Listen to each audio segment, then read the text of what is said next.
ఆషాఢ మాస బోనాల ఏర్పాట్లకు సంబంధించి రాష్ట్ర స్థాయి సమీక్ష జరుపుకొని దాని తదుపరి 26 నాడు గోల్కొండ తొలి బోనంతో ప్రారంభమై 1న బల్కంపేట కళ్యాణము, 13న ఉజ్జయిని మహంకాళి బోనము, 14 నాడు భవిష్యవాణి, 20 తారీఖు లాల్ దర్వాజా బోనాలతో ఈ నెల రోజుల పాటు హైదరాబాద్ లో జరిగే ఆషాఢ మాస బోనాలకు ప్రభుత్వం తరఫున గౌరవ రేవంత్ రెడ్డి కాంగ్రెస్ ప్రభుత్వ హయాంలో అన్ని రకాల ఏర్పాట్లు చేస్తా ఉన్నాం.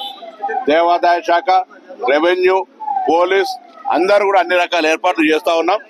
ఈ సందర్భంలో హైదరాబాద్ ప్రజలు ఆతిథ్యానికి మారిపోయారు. మెహమానీ నవాజీ మే హైదరాబాద్ కా లోగ్ కభీ కమీ నహీ.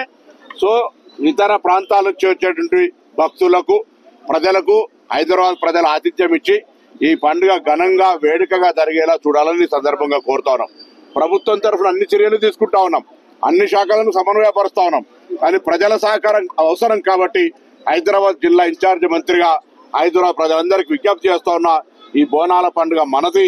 హైదరాబాద్ గౌరవాన్ని ప్రతిష్టాత్మకంగా ఇమడింపజేసేటువంటి పండుగ ఎటువంటి ఇబ్బంది లేకుండా అన్ని రకాల విజయవంతం జరగడానికి మీ అందరూ సహకారం కావాలని అందరికీ హృదయపూర్వకంగా కోరుతా ఉన్నాను.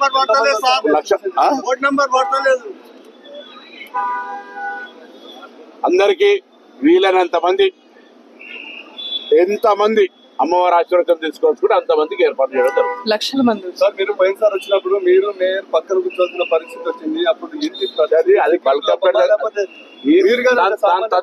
తదుపరి ఎక్కడ కూడా ఎటువంటి ఇబ్బంది జరగలేదు. మేము కూడా సామాన్య భక్తులు. ఇక్కడ నేను కొంత నాయకత్వం పాసులు రీసులు అన్నా కూడా మేము పాసులకు సంబంధించి కంటే సామాన్య భక్తులకే ప్రాధాన్యత ఇవ్వాలనేటువంటిది మా అంగరంగ వైభవంగా జరిగే ఈ జాతర, లక్షలాది మంది సమక్షంలో జరిగేటువంటి జాతర మరి ఏర్పాట్ల విషయంలో అన్ని జాగ్రత్తలు తీసుకొని, మీకు అందరికీ తెలుసు ఈ పండుగని రాష్ట్ర పండుగగా కేసీఆర్ గారు అనౌన్స్ చేసిన తర్వాత దీని ఇంపార్టెన్స్ పెరగడమే కాకుండా లక్షలాది మంది భక్తులు మన రాష్ట్రం, తెలుగు రాష్ట్రాలే కాకుండా యావత్ దేశం, ప్రపంచం నుంచి వస్తారు. కాబట్టి ఆదివారం, సోమవారం ఎటువంటి ఇబ్బందులు లేకుండా మీకు బోనాలు కానివ్వండి, తొట్టెల ఊరేగింపులు, బలార బండ్లు, మరి అదేవిధంగా భవిష్యవాణి, అంబారీ ఊరేగింపు అన్ని ఏర్పాట్ల విషయంలో తప్పకుండా మరి ప్రభుత్వానికి పూర్తి స్థాయిలో సహకరిస్తాం.